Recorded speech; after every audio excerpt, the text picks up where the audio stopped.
Muito bom dia a todos. A gravação foi iniciada. Vou repetir o bom dia. Muito bom dia a todos. Estamos iniciando a sessão de julgamento da terceira Câmara Julgadora do Tribunal de Impostos e Taxas do Estado de São Paulo. Hoje é dia 22 de novembro de 2023. Sejam todos bem-vindos.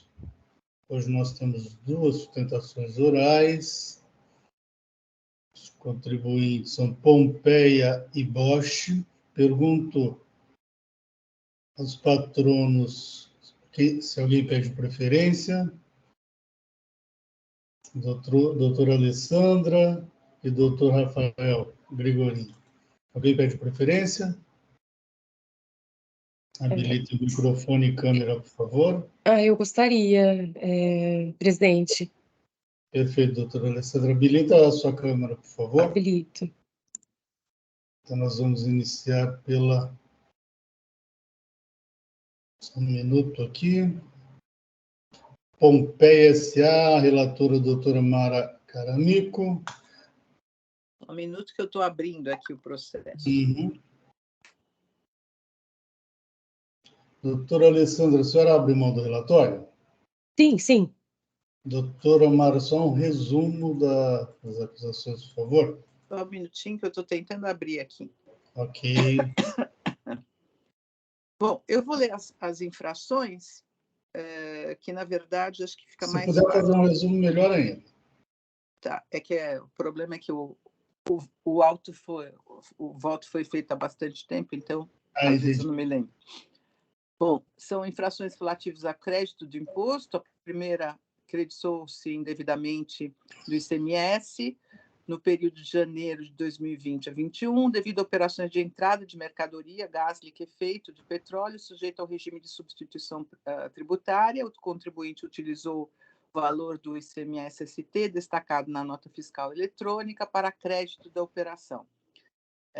Como o regime era sujeito à substituição tributária, está sendo glosado o crédito. Igualmente, a infração número 2, que o contribuinte fez uso de crédito outorgado pelo artigo 2 do anexo 3 do ICMS e, cumulativamente, utilizou o benefício fiscal de redução de base de cálculo. Então, a terceira deixou de pagar o ICMS da substituição tributária, no montante de tanto, referente a operações tributadas sujeitas à substituição, com erro na determinação da base de cálculo. Então, em face da decisão de primeira instância, o autuado foi intimado e opôs recurso ordinário, alegando, resumidamente, que o reconhecimento do direito ao crédito deveria ser baseado no princípio da não cumulatividade, que o benefício do crédito outorgado seria opcional e que a autuada pode, a qualquer momento, deixar de se valer deste crédito, utilizando-se da redução de base de cálculo, já que essa seria mais vantajosa, que a multa aplicada teria caráter confiscatório, e só. É esse o breve relatório. Muito obrigado, doutora Mara. Doutora Alessandra, por favor. Bom dia, eu cumprimento a todos, na pessoa do presidente. Eu só gostaria de acrescentar na questão do relatório que o item 1 e 3, ele foi objeto, né, de pagamento com crédito acumulado, então nós estamos falando apenas do item 2, que é realmente essa situação de que houve um entendimento de que a empresa teria acumulado benefícios, o crédito outorgado e a redução da base de cálculo. Então, nós estamos apenas nos reportando a esse item. A sustentação, ela faz necessário até por uma situação que foi constatada no auto após a apresentação do recurso ordinário. Eu apresentei ontem, até peço desculpas por ter sido tão próximo, mas acredito que os feriados acabou atrapalhando um pouco essa questão dessa sessão de hoje. E nós verificamos que o auto de infração ele tem uma questão de ordem pública. Ele está com um erro no demonstrativo. Quando o fiscal ele vem e traz que a empresa acumulou benefícios, o crédito outorgado que foi concedido à empresa Pompeia, ele é um crédito outorgado para a questão do amendoim. É o insumo do amendoim que ele concedido esse crédito. Só que nem todos os produtos que a empresa comercializa, eles são dotados de amendoim. Nem todos, ela tem uma linha de chocolate, tem uma linha de amendoim. E no demonstrativo 2 e 3 do auto de infração, o fiscal ele traz todos os produtos, porque realmente todos são aplicados à redução da base de cálculo, mas nem todos houve acumulação de benefícios, porque nem todos os produtos, e ali ele relaciona, nem todos eles teve o crédito outorgado, porque não vai, nem mesmo a gente tomou cuidado de verificar, né, nem uma questão cruzada, esses produtos eles vão ter contato com o amendoim. Então, foi feito até um pedido em memoriais para que fosse reconhecido esse erro material, uma questão de ordem pública mesmo, até mesmo porque não houve trânsito em julgado ainda na esfera administrativa, e até um pedido subsidiário para uma possível conversão em diligência, para que fosse realmente constatado. Porque há uma redução bem significativa, relatora. Nós fizemos um levantamento e retirando os produtos, para ter uma noção, o pingo de leite, que é um produto que é feito exclusivamente com leite, leite, doce de leite, ele está nessa listagem, e o crédito outorgado é do amendoim, então seria assim, somente para paçocas, tubitos e outros produtos que realmente têm contato com o amendoim. E na listagem do fiscal tem todos, há uma redução de 90% do auto.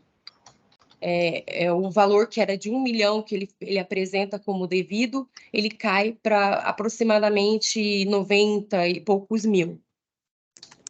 Então, esse seria o nosso pedido inicial, dessa questão realmente de ordem pública, de um erro material. Inclusive, nós verificamos, a empresa ela tem mais dois autos de infração sobre a mesma situação, inclusive, está na 10ª Câmara, e também fizemos esse mesmo pedido, porque houve também esse mesmo erro, apenas o auto inicial, que é de 2017, que realmente o fiscal veio e apresentou só a questão do amendoim.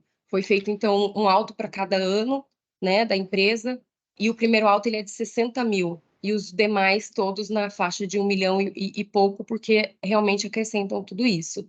E aí, realmente, reiterando toda aquela questão do princípio da não cumulatividade, nós entendemos que realmente não se trata de uma acumulação de benefícios, e sim que o crédito outorgado ele está sendo aplicado para que o princípio da não cumulatividade seja consagrado e preservado, e que o crédito outorgado realmente é uma questão opcional, em que a empresa poderia ou não estar dispondo. Eram essas palavras, agradeço a atenção, e muito obrigada.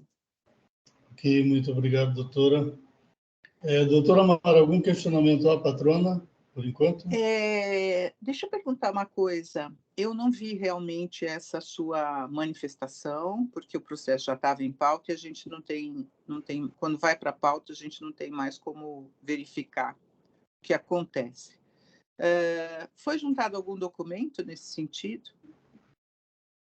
Alguma listagem no sentido de comprovando a composição do produto, nesse momento, discriminando? não, nesse momento em memoriais, confesso que não fizemos essa juntada, até por conta do que eu fui juntado isso ontem à noite, imaginei que não desse tempo de fazer essa análise, mas a empresa tem um catálogo, ela tem todo já um laudo que foi juntado nos outros processos, né, que ainda não estão nessa fase de julgamento. Eu vou fazer o seguinte, eu vou Doutora retirar... Amara, algum questionamento mais além desse? Não. Ok, muito obrigado. Doutora Fabiane, algum questionamento à patrona? Não. Muito obrigado. Doutor Bergamini? Nenhum. Muito obrigado. Doutora Alessandra, vocês trouxeram essa alegação anteriormente ou ela é inovação? Ela é inovação, presidente. Uma inovação? Porque realmente foi algo que foi constatado somente agora. Ok, então. Muito obrigado. Representação fiscal? Tem considerações, senhor presidente? Muito obrigado. Obrigado. Doutora Amara. Eu vou retirar de pauta só para olhar o que foi falado, tá certo? Se for o caso, eu analiso, se não, mas eu gostaria de analisar o que foi feito, porque como é o... Perfeito. E aí pelo menos eu agrego ao voto Perfeito. a consideração a respeito do memorial.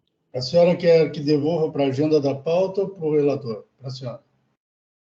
Não, devolve para mim, porque senão Tá. eu não tenho condições de olhar o que foi feito. Devolvido. Obrigada. Doutora Alessandra, então foi retirado de pauta e devolvido para a relatora. Ok? Obrigada. Muito obrigado. Tenha um bom dia. Bom dia.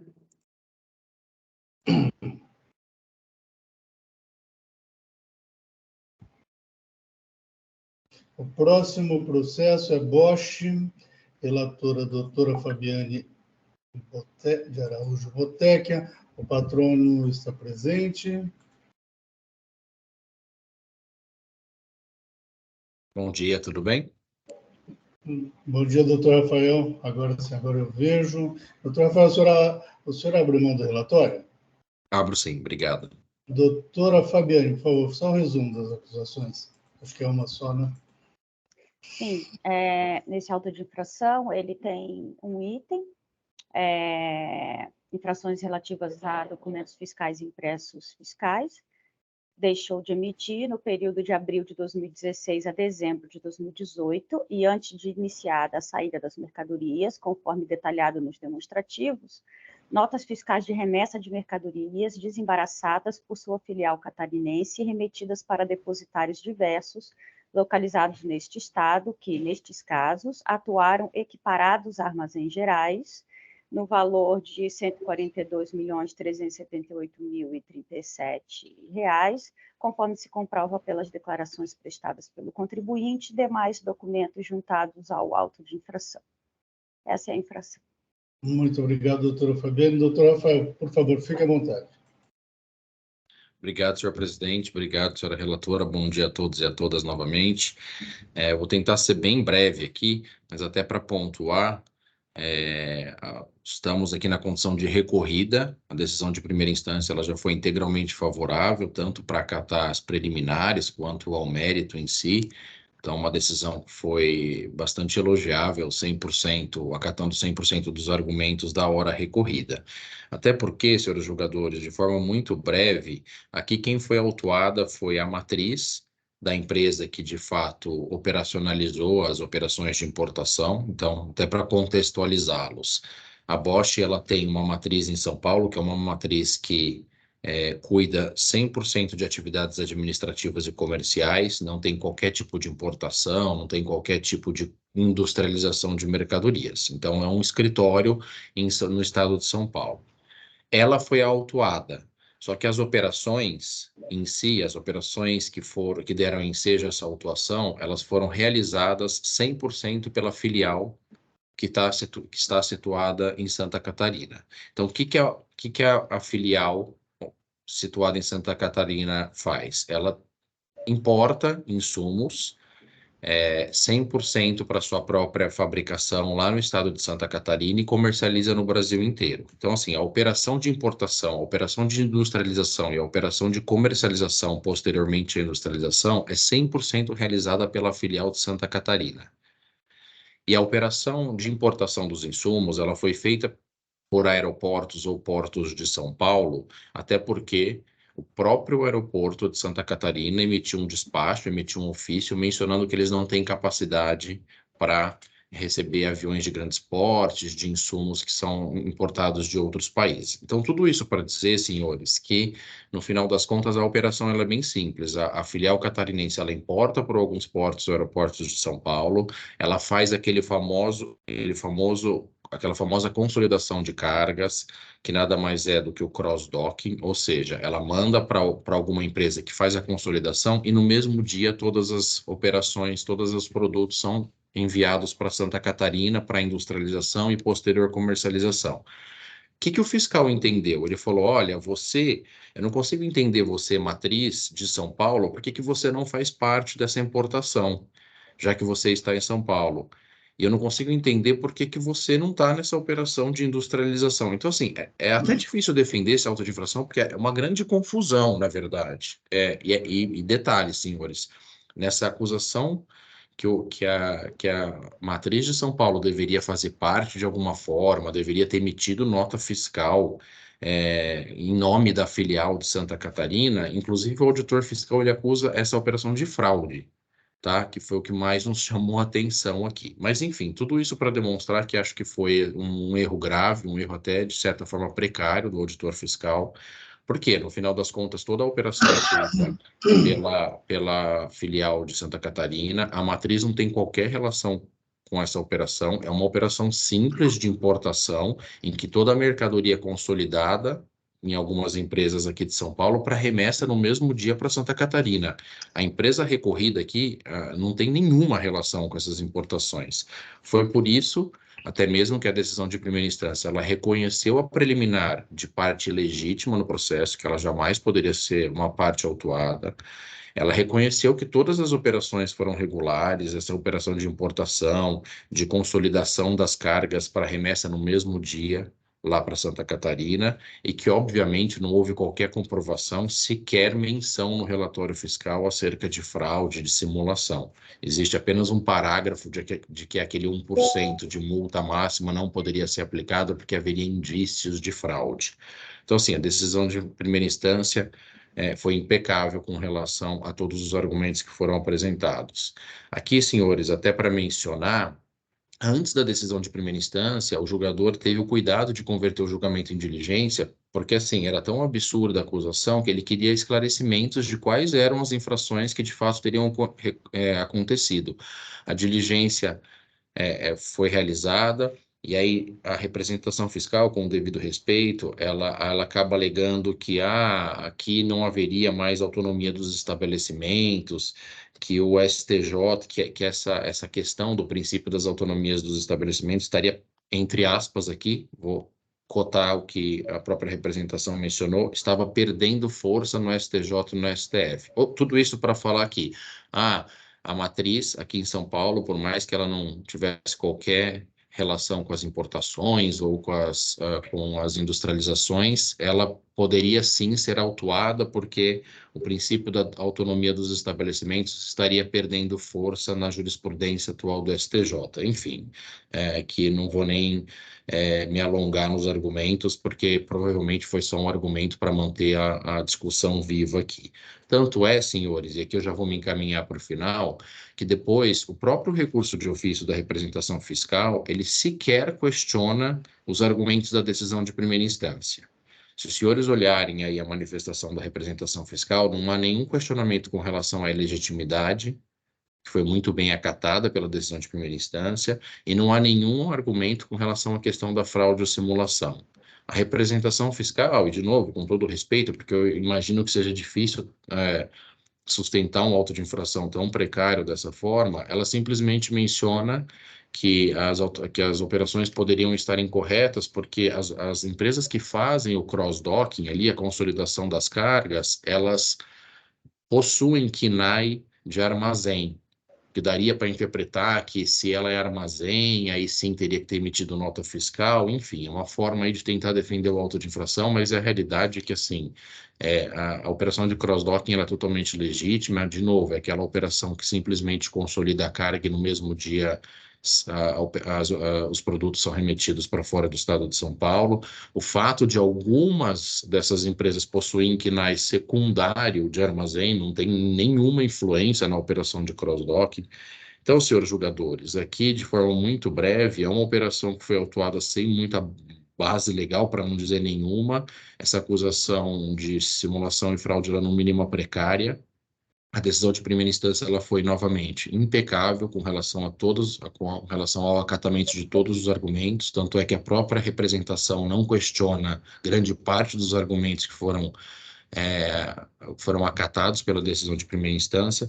Então, em resumo, há autuada, que é a hora recorrida, ela não é parte legítima na autuação fiscal. As operações que foram feitas pela filial de Santa Catarina são operações regulares de consolidação de cargas para remessa dos produtos no mesmo dia para outro estado, e obviamente não há nenhuma fraude, tudo foi documentado, e até mesmo porque o auto de infração nem sequer traz qual teria sido a simulação ou fraude cometida.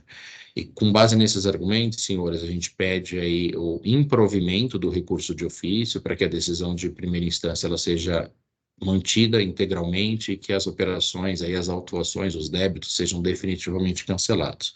Eu me coloco, senhora relatora, senhor presidente, de mais inteira disposição, e eu agradeço desde já pela atenção. Muito obrigado. Muito obrigado, doutor. Doutora Fabiana, algum questionamento ao patrono? Nenhum questionamento. Muito obrigado. Doutor Marcos, representação fiscal, algum questionamento? Não, nenhum questionamento, senhor presidente. Muito obrigado. Doutora Mara? Nenhum questionamento. Obrigada. Muito obrigado. Doutor Bergamini? Nenhuma indagação, presidente. Muito obrigado. Doutora Fabiane, vamos ao voto? Querendo resumir, fique à vontade. Sim, vou resumir.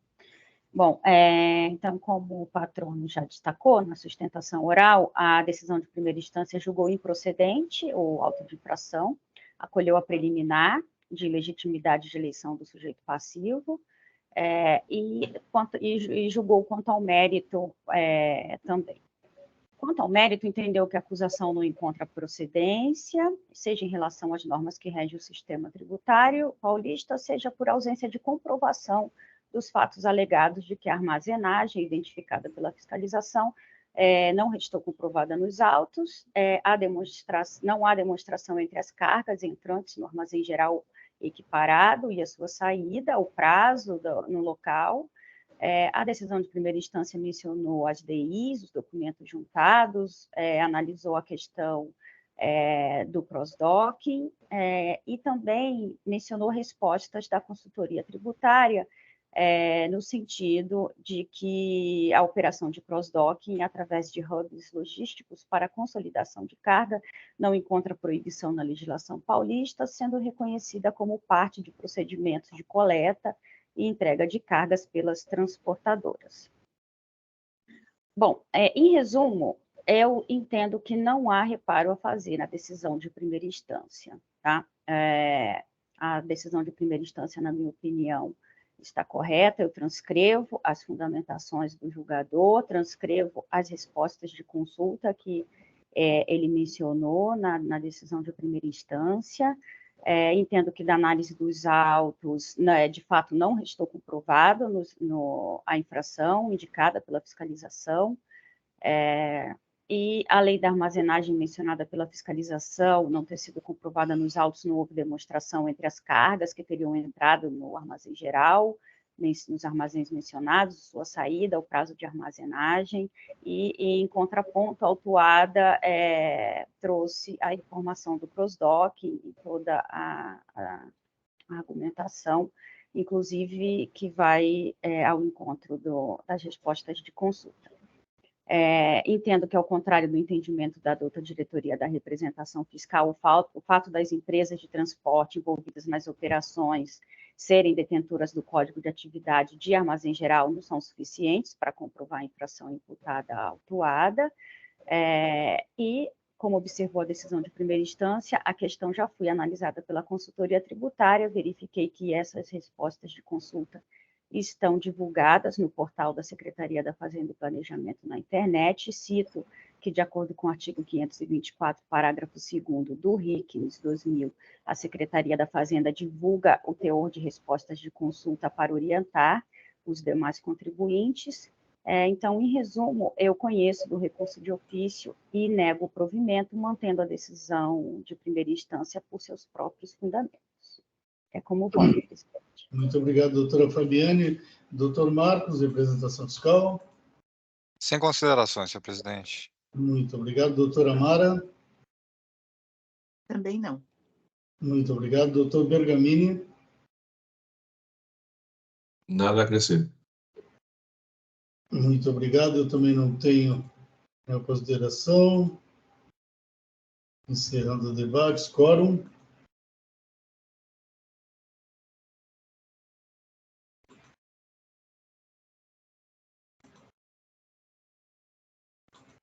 Em votação.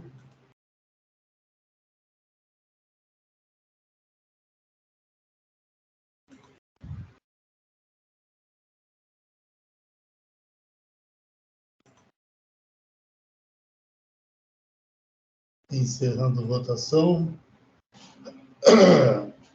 Encerrando o julgamento.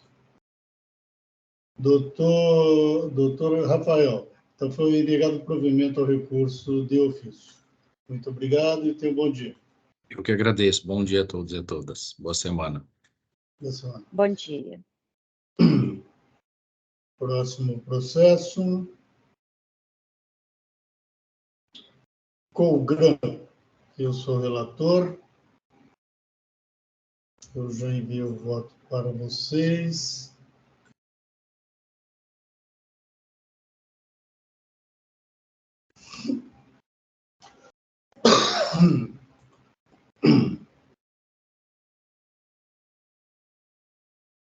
Aqui é uma falta de pagamento do imposto apurado por levantamento fiscal.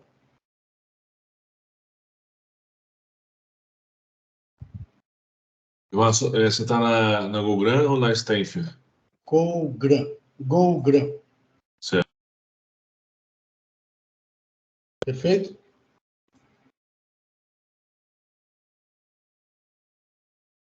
Vamos. Está travando aqui de vez em quando. Eu peço um pouquinho de paciência.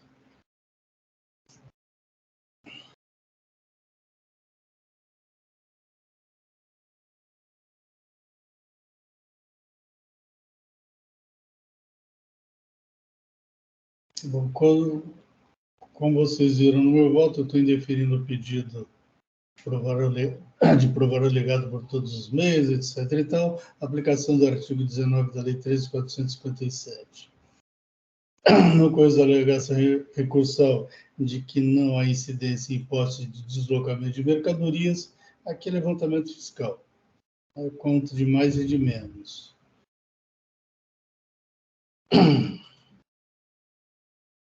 Aí demonstro a operação, o levantamento fiscal, entendo regular, etc. e tal. E, por fim, eu indefiro o pedido de redução da multa, porque há a exigência do imposto. Assim, com o esparcimento do recurso, nessa parte eu nego-lhe provimento, conforme eu votei. E agora o meu parte deu uma travada.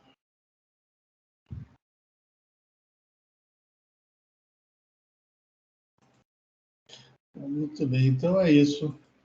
O meu voto em discussão, representação fiscal. Nenhuma consideração, senhor presidente. Muito obrigado. Doutora Amara. Nada a acrescentar. Muito obrigado. Doutora Fabiane. Eu acompanho. Muito obrigado. Doutor Bergamini. Eu acompanho também. Muito obrigado. Encerrando aqui debates. Quórum.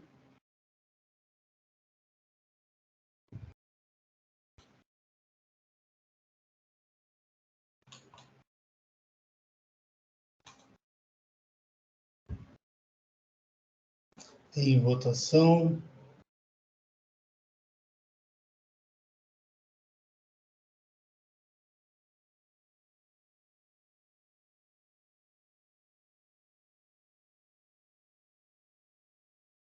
Encerrando a votação. Encerrando o julgamento.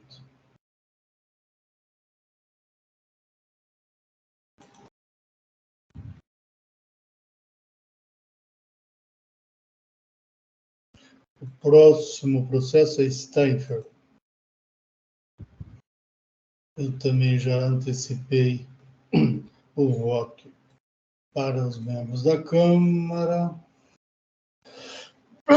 Desculpa, aqui é crédito de documento idôneo recebimento também, recebimento e emissão de notas fiscais, também tudo decorrer de documento inidôneo. As operações foram tabuladas como empresa denominada Mel Química. E aqui o que eu estou fazendo, eu estou conhecendo parcialmente do recurso e dando parcial provimento apenas para adequar os juros à súmula 10 de 2017. Não há comprovação da boa-fé do contribuinte, conforme eu fundamentei, e aí eu mantenho, quanto ao mérito, eu mantenho. Vocês já tiveram a oportunidade de ver o meu voto. Deixa eu só abrir aqui o processo que pronto, agora o reparte está funcionando.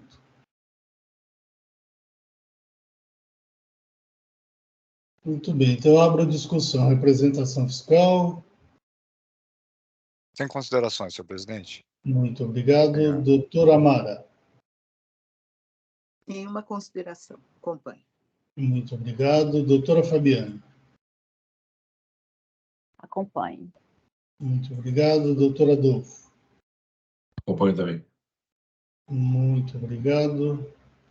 Deixa eu só registrar aqui o voto.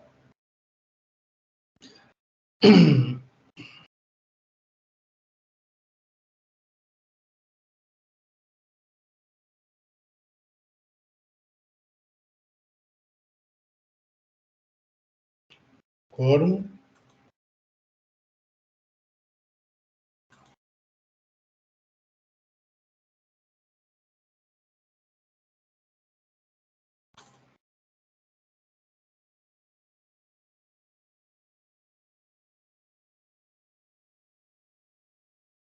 Em votação.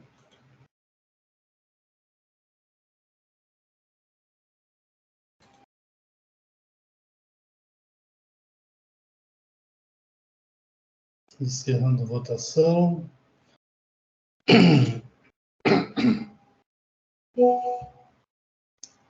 Encerrando o julgamento.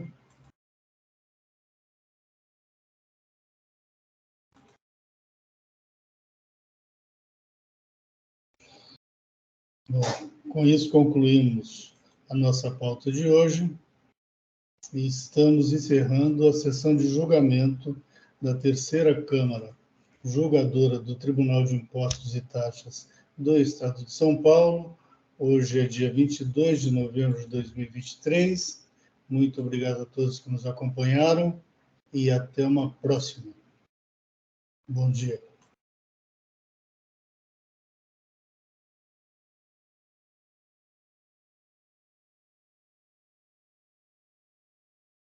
Doutor Hélio, vamos encerrar a sessão.